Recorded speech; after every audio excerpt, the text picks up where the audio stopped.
Welcome back to Tahoe today. I'm proud to introduce Megan and Jen. They're with Destination 3, and we're going to get a little information on a great paddleboarding trip and cause that they went on recently over there in Hawaii. But right now, Morgan, thanks for joining us.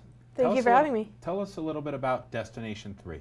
So Destination 3 was a little expedition that we took where we paddled from the big island of Hawaii, which is the southernmost island, all the way up to Ni'ihau, which is the northernmost island. Now, distance-wise, what are we talking about there? Overall, it was just over 300 miles. Wow.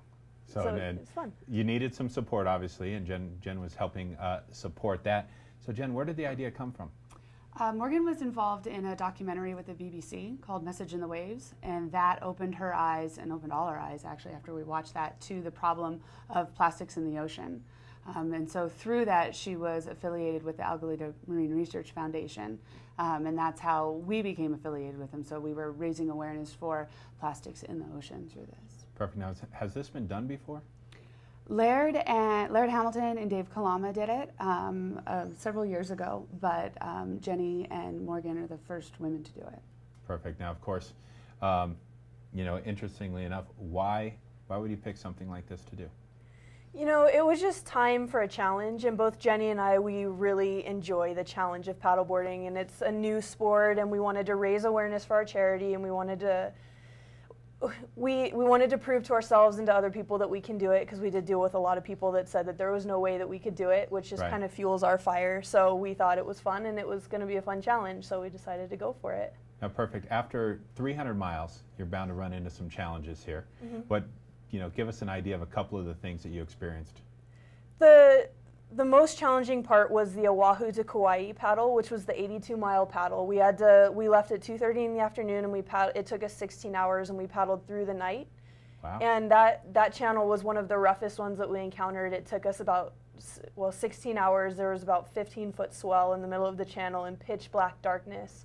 And we had to follow the boat for 9 hours through the night, and it was a really big challenge for both of us. And you learn a lot about yourself and about the other person in a situation like that. Absolutely. Now, you know, obviously nighttime paddling happened pretty much throughout, and just follow the boat and the lights?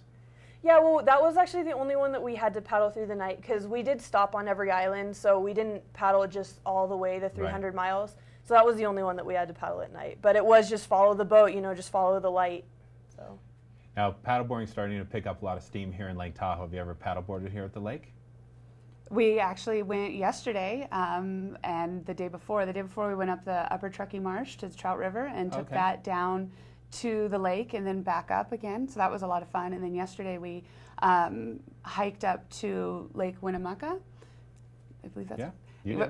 We hiked up there. We took a 14-foot paddleboard and hiked that and went out on the lake up there. So that was the first time we had paddled in ice. So that was the lake is still icy, and it's got snow all around it. So it's pretty interesting. We've had a little bit of a late winter here. Yeah, there's little icebergs floating by. It was great. It was so much fun. It was. We were expecting wildflowers and got ice. It was good. It was an adventure either way. Now wait another month or so. It'll change up for you. So obviously now you've experienced both flatwater and ocean paddleboarding. What's the main difference for people? Flatwater paddling has its challenges, and so does ocean paddling, but open ocean paddling for us is you get to deal with surf, you have wind, you have currents, and it's a little bit more dynamic, I think, and it's just you have to deal with a little bit rougher conditions. But flatwater paddling can be tough too, because you have to paddle the whole way, where the ocean sometimes gives you a little bit of help with the swells and stuff like that. But both of them definitely have their benefits and their drawbacks, and paddling here in Lake Tahoe is so beautiful, because you look down, you get to see that crystal clear water, and it's just awesome. Right, yeah, that clarity is something nice. It's incredible, yeah, absolutely incredible. Now, I know we kind of talked about this during the break, but how do you top the 300-mile, you know, Hawaii trip?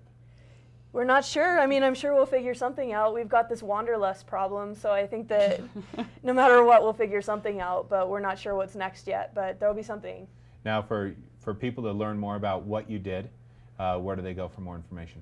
Destination3.com is our website, and then it'll also have links to our Facebook page as well. So it'll update on everything that we're doing. Sounds great. Well, thank you very much for coming in. Thank you so much for having us. Sounds like an incredible experience, and hopefully you enjoy your staying in Tahoe for a little longer. We have to leave this morning, but we'll be back again in August for some of the races that are coming up. Oh, great. Well, we'll see you then. Please feel free to stop back in the studio. Oh, thank you so much. Thank you. Everybody stay with us. More Tahoe today coming up after this.